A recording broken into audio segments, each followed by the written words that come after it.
Hi guys, welcome back to my channel. If this is your first time here, please hit that subscribe button. If you're already part of the family, part of the notification squad, thank you so much for subscribing. It really does mean a lot. We recently hit 90 subs and I'm so happy and so thankful for the people that have shared my video, have subscribed and keep supporting me in this journey. I just want to thank you all, and God knows how to bless you, so God bless you. So in today's video, as you can see by the title, I'm doing a uni edition quick tin jollof, and this is supposed to be a quick video and simple video on how to make jollof rice. So hopefully this makes it clear for you guys. Thank you for people who have messaged me and requested videos. It really does mean a lot. And don't be shy guys, comment down below what videos you want to see, and surely I'll try and do it my way and post it up for you as soon as possible. So I hope this video makes jollof, cooking Nigerian jollof, clear for you guys. It's not party jollof, it's uni edition quick tin jollof, okay? But it still tastes the same, just quicker. Well, similar. Let me not say the same, similar. Okay, let's get on with the rest of the video.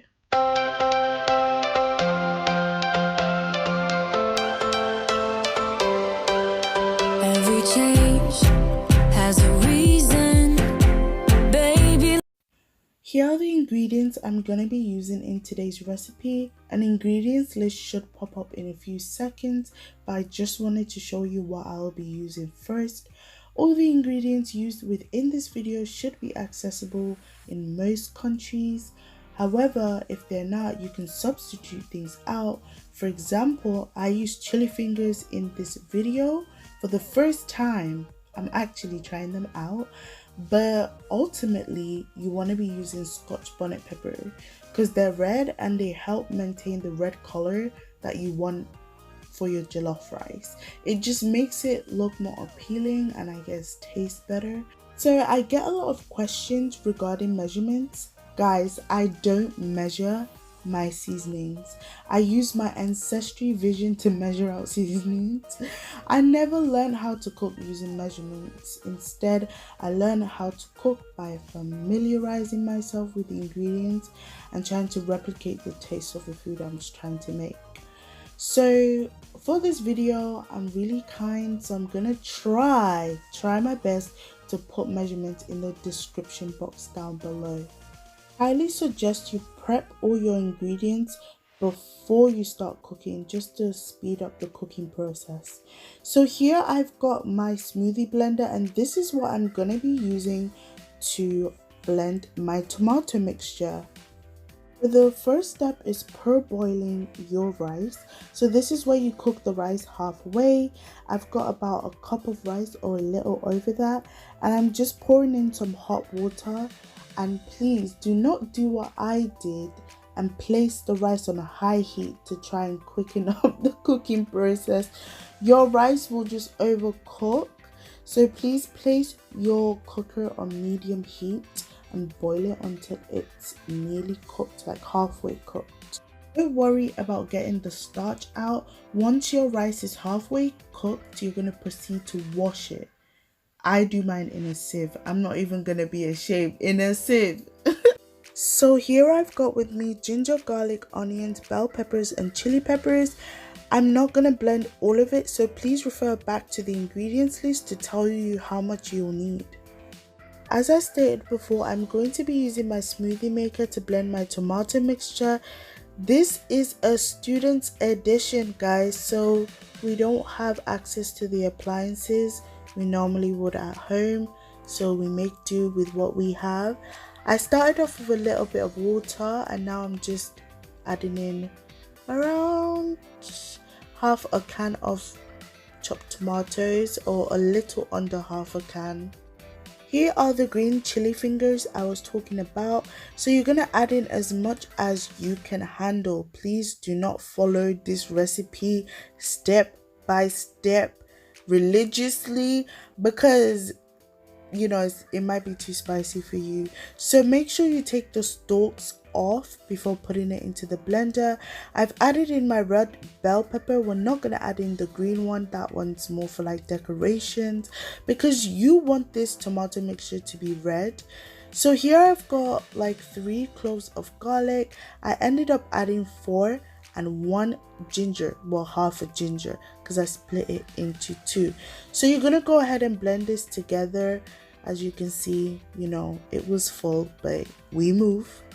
I stopped the blending process to add in more chilies, which was probably a detriment because I had to add in more chopped tomatoes, which I really didn't want to do. But anyway, we move.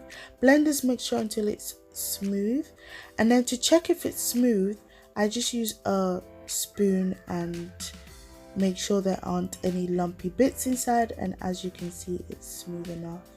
I tried to show you guys. So we're now back to our rice. I hope you guys haven't forgotten. As I was saying, I put it on high heat, so it kind of overcooked a little bit, but it was a little over half cooked. So here I'm showing you how I usually wash my rice.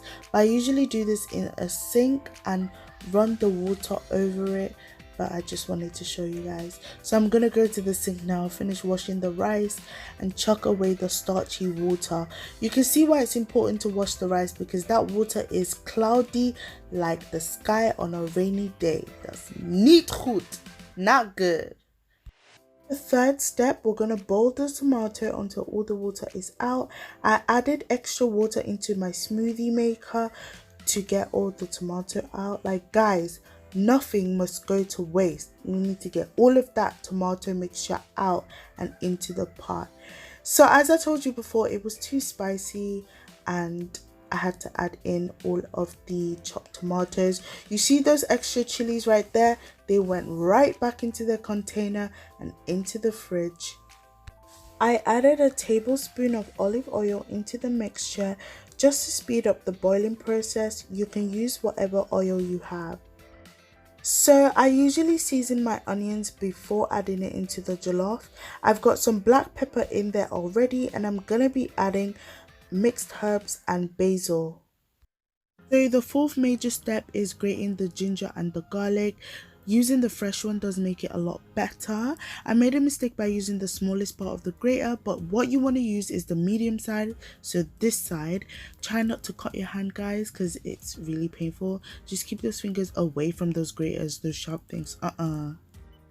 Everything prior to this step was just prepping. Now we are in the after phase, the jolloфing phase. I have some olive oil heating in a pan, and I'm just gonna add in the grated garlic and ginger mixture. If you can't stress yourself, please blend them, and yeah, don't stress yourself.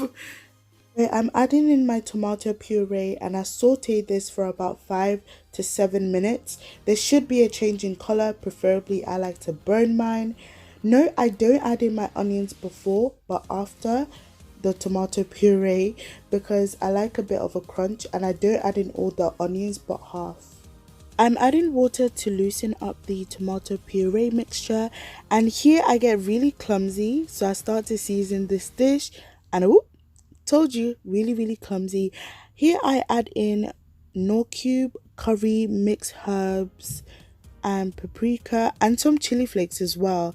Like, you're probably wondering why I'm adding in chili flakes after I said the tomato mixture was too spicy, but it's just part of my routine, and it came out really nice since I diluted the tomato mixture. I like to season my tomato puree first, so when I add my tomato mixture, I don't need to season anything. It just mixes in, and yeah. Before adding in the tomato mixture, ensure that your tomato puree is cooked. So I like to burn mine slightly, or ensure that it has a really dark red color. After adding the water to loosen up the mixture, guys, I don't know what happened to me. Don't know how I forgot I was filming, but I only got little clips after this part. I didn't film the whole process, but after this I added in my rice, and then I put foil over it and then locked it with the lid, the pot lid, yeah, and put my cooker on low heat So that was a 2 or 3, and just let it dry out because I did add too much tomato mixture, but I would say it dried out pretty good. And then at the end, I added my tomato and spring onion mixture and the rest of the onions. And this is how it turned out. Just sorry guys, you know, next time I won't forget. But it came out amazing. It just, the color, the everything, it just speaks for itself. Like, best jollof I've ever made. Okay, maybe second best, I'm not sure. But just, you know, it's just too much. Guys, let me tell you something. This is the loss of the jollof. There was no more after this. Just take a look at the colors. Just admire this scenery for me. It was just too good. It's too good. Okay, I ended up adding the onions that were left over and the tomato and spring onion mixture, and it came out so nice. Even I shocked myself. Like, it's the best jollof I have made, and this is the quick tin student edition, uni edition. So guys, this is the finishing product. Make sure you try this recipe or you will be missing out. We're now at the end of this video. Thank you so much for watching. Please like, comment and subscribe, and I'll see you in my next video.